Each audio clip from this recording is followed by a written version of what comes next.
The Torah records many, many transgressions, but there are two that loom larger than any other. With respect to the human race, it's the very first one, when Adam and Eve, Adam and Chava, eat from the Eitz Hadas, the tree of knowledge. And with respect to the Jewish people, it's the one in this week's Parsha, the golden calf.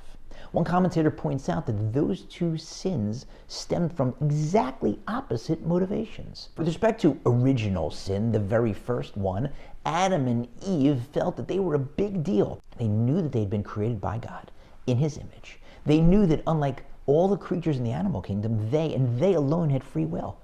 And they wanted to be more like God, so they ate from the tree of knowledge. When it came to the golden calf, exactly the opposite. The Jewish people felt like a bunch of nobodies, not worthy.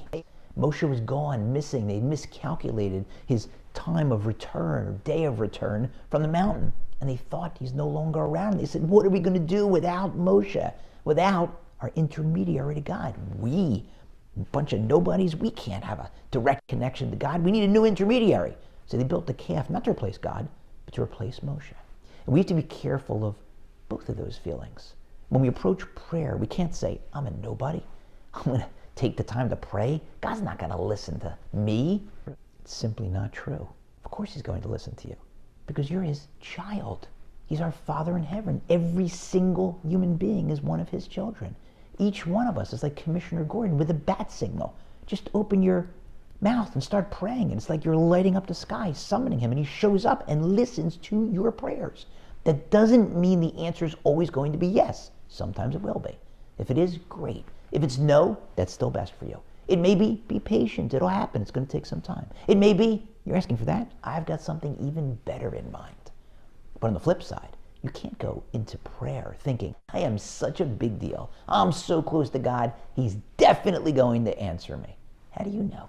And then there's a third possibility. You may feel, who am I?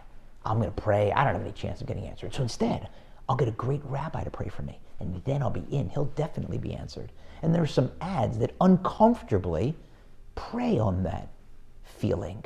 Not pray, P-R-A-Y, pray, P-R-E-Y.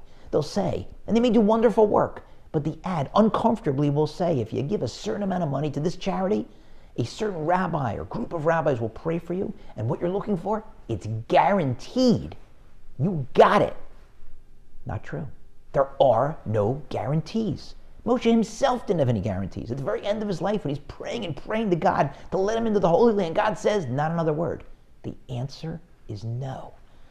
There are no shortcuts. We have to work on ourselves. Pour our hearts out in prayer. Realize that when we pray, our Father in heaven listens to every word. If the answer is yes, great. If it's no, that's still best for us, because He always knows what's best for us and always wants what's best for us.